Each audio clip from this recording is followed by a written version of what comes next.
If I had to go back and do it all again to lose 40 pounds, these are the things I would do differently. So in my past, I was 40 to 50 pounds overweight. I found a way to lose all the weight. I've been pregnant twice. And with each of my pregnancies, I gained over 40 pounds and I lost it in a pretty short amount of time after my children were born. So if I were to go back to the beginning and do it again, this is what I would do from the very beginning instead of trying all this different fancy stuff that just doesn't work in the long run. Number one, I would eat breakfast every single day. Now I know intermittent fasting is really popular, especially when you basically skip breakfast and just start eating around noon. But it's so important, especially for women, to balance your blood sugar first thing in the morning and to eat a high protein breakfast. And this really helps with helping you feel satiated and full. So you're much less likely to overeat later in the day. You're much less likely to snack or binge eat on something that you shouldn't be eating. And remember, it's very important to eat lots of protein when you're trying to lose weight. So instead of skipping breakfast, I would start every single morning with getting at least 30 to 40 grams of protein in a full meal that also includes carbs and fat. Now, for those of you who want to do intermittent fasting, maybe for medical reasons, if somebody has PCOS or insulin resistance, intermittent fasting can be very useful. And what I recommend for my clients who need to do intermittent fasting is they have an early eating window. So instead of waiting until like 12 o'clock to eat your breakfast at 8 or 9 in the morning and then stop eating earlier in the day at like 4 or 5 in the evening. So basically just have a very early dinner. So if you need to do intermittent fasting for whatever the reason might be, I would always recommend doing it just earlier in the day instead. Number two, prioritizing protein above all else. I see so many clients come to me who just undereat protein significantly. They're only getting like 50 to 60 grams of protein a day. I learned pretty early on when I was trying to lose weight that when you prioritize protein, you lose the weight much, much faster because it's going to help you change body composition. Remember, it's not just about making the number on the scale go down. You also want to increase your lean mass and decrease your fat mass, which means you want to build muscle and burn fat. And one of the best ways to do that with your diet is to prioritize protein. Now, I want you to take your weight in pounds. Now, multiply by 1, or you can even multiply by 0.8. And that's the number of grams of protein that you need to eat each day in order to help you lose weight. If you're somebody who weighs more than 200 pounds, for example, you can take maybe your goal weight, like take 180, multiply that by 1 or 0.8, and then use that as the goal for your daily protein intake. When you're trying to eat that much protein in a day, it can be really hard to get it all in with just whole foods. So don't be afraid to supplement with the protein powder that you really like. That's what I learned too, is that if you have a protein powder that you really enjoy, I was making protein ice cream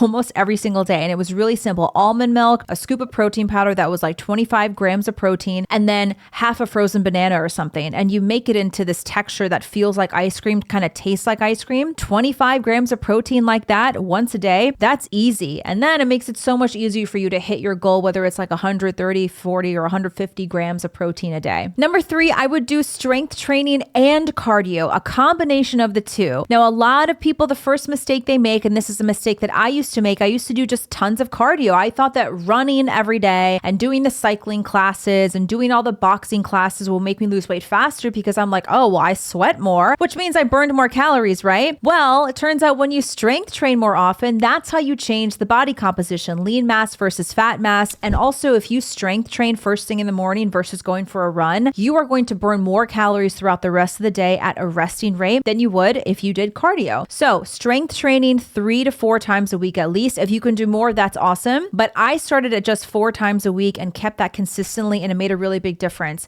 It made an even bigger difference when I added cardio on top of that. So you might see some people who only strength train when it comes to weight loss, but it happens a lot faster. Trust me, it happens faster when you also add cardio, because cardio is of course good for your heart health, good for cognitive function. It's good for sleeping better, but it is also good for helping you speed up the weight loss. And here's the thing about cardio. Now remember this, there are 2 types of main cardio here. There's HIIT, high intensity interval training, and there's LISS, low intensity steady state. Do a combination of both. If I were to go back to the very beginning, I wouldn't waste any time just doing one or the other. I would do a combination of both, because that is when you really get the winning formula. You're doing strength training 3 to 5 times a week. You add in 2 to 3 cardio sessions. Maybe 1 is a HIIT cardio and 1 or 2 is a LISS cardio. And those differences of the cardio added on top of the strength training will get you results in such a good amount of time. Trust me, from a personal perspective, that's worked wonders for me after both of my pregnancies and births, and it's worked wonders for so many of my clients. When they put it all together, it really makes the winning package when it comes to working out. Number 4, prioritize good sleep. Now, this is the least sexy topic when it comes to weight loss. Everyone wants to talk about supplements and diet and exercise. You guys, you have to sleep well if you want to lose weight at a fairly quick pace.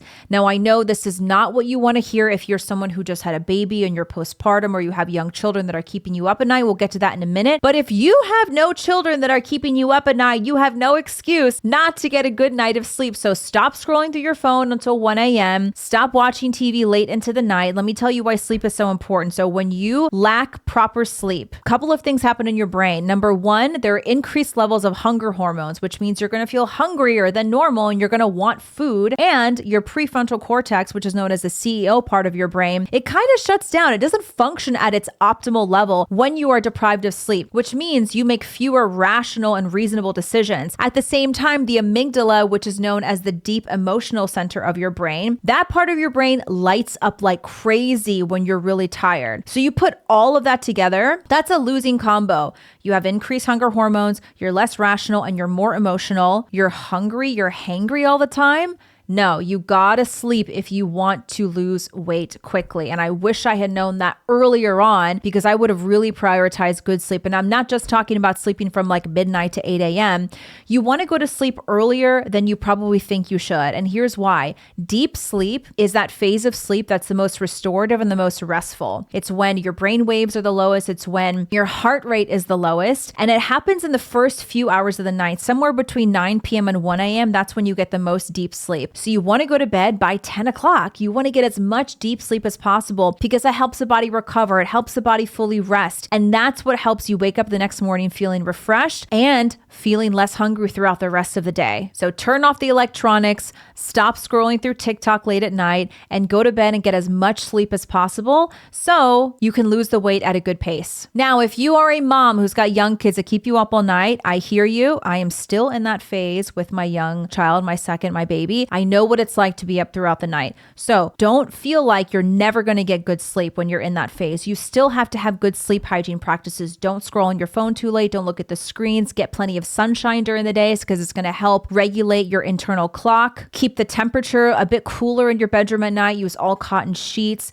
Use an eye mask. Do whatever you have to do. Mouth tape to make sure that the few hours that you do get to sleep are high quality so that even though you're waking up throughout the night to feed your baby or whatever it is, you're still getting the best sleep that you possibly can in this phase. And remember, it's just a phase. It's just a season, moms. You're going to get through it and you're going to come on the other side and sleep 8 hours one day soon. Number 5, get 10,000 steps a day. I used to think that it only counted in terms of movement if you go to the gym. I used to think that walking was not exercise. I used to think it didn't really matter if you walked throughout the day because, hey, I went to the gym 6 times this week, so why do I need to get off the couch? I did plenty of activity. The more sedentary you are with the rest of your day, the harder it's going to be to lose weight. And so even though you go to the gym 6 days a week, you can still be sedentary. You can still sit on your butt for the rest of the 20 hours a day. So get up and walk and move as much as possible. Park your car farther away so you have to walk a little bit more, take the stairs. Try to get at least 10,000 steps a day. And remember that when you're tracking your steps, it doesn't only come from walking and running. It comes from doing things around the house, doing chores, running errands, just being active, being on your feet, cooking, doing as many things as possible on your feet so you're not just sitting around for the rest of the day. I try to get 10,000 steps every day now. Usually I get between 12 to 15,000. And not only did it help me in the past lose weight faster, but it also helps keep you more energized. It gives you a lot more mental clarity and it helps you sleep better at the end of the day. So get up, track your steps. If you don't want to pay for a fitness ring or a fitness tracker like a watch, get an old-fashioned pedometer. They're like $12 on Amazon. You clip it to your pants or whatever, and it tracks how many steps you get throughout the day. Number 6, ladies, track your menstrual cycle. I wish I had done that so much earlier because when I seriously started to look at my hormonal cycle, I started to understand a lot more about my body. And your hormones, of course, play a major role in your weight loss. Track your menstrual cycle. Track how long your periods are,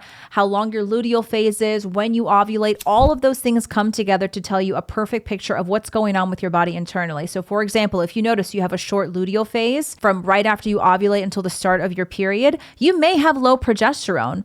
If you have very painful periods that are heavy and they last like longer than 5 to 7 days or somewhere in that range, you could have estrogen dominance. All of these things play a really important role in how your metabolism functions and how you sleep and how you function day to day and your cognitive function and of course your moods. So you want to know this information information so you can know what kind of supplements you may have to take, what you may have to change in your diet. For example, if you need to be eating more foods that boost progesterone, like beef liver or ground beef or these leafy greens, or if you need to eat foods that detox estrogen, like carrots, like the Ray Peat raw carrot salad, great thing to eat every day if you're estrogen dominant. Don't treat your menstrual cycle as if it's this thing on the side that doesn't matter. It's known as like your fifth vital sign. You really want to know what's going on internally and hormonally so you can get a bigger picture of how your body functions, and it's going to help you put all of the information together sooner and help you lose weight at a faster pace. Lastly, if I could go back, I would make sure that I enjoyed my food more often. When I was in the weight loss phase in the very beginning, when I had 40 pounds to lose, I got a little bit obsessive with my food. I would track every single thing I ate. I would count all my calories and all my macros, but it got to the point where it was like hard to go out to eat or go to someone's birthday party because I was getting a little bit obsessive about it. That is not a healthy way to live. It's not a healthy way to lose weight. It's not a healthy way to spend time with your loved ones. Enjoy yourself. Okay, it's your friend's birthday. Have a little piece of cake. Have a reasonable amount. Maybe get half a slice, but eat the damn cake. Have fun with your friends. Go out to dinner. Don't feel like you have to completely stop your whole life because you're trying to lose weight. And I wish I learned that earlier on, because trust me, when you are 70, 80, 90 years old, you're not going to look back and wish that you didn't eat that cake or you didn't have that cookie or you didn't go out with your friends. You're going to wish maybe you spent more time with the people that you love. There is a way to lose weight and to count your macros that fits your lifestyle. So don't get too obsessive. Enjoy yourself. Just do it in reasonable amounts. And the next day when you wake up, just get back on track, eat your high protein breakfast, and enjoy your life and go to the gym. I hope those tips were helpful for you. My name is Gina. Welcome to my channel. I do health and fitness coaching. I've been in the health and fitness world for like over 10 years now, and I just love to help women finally get to their health and fitness goals. So let me know what you guys think in the comment section if you have any questions, and hope to see you on the next video. Bye.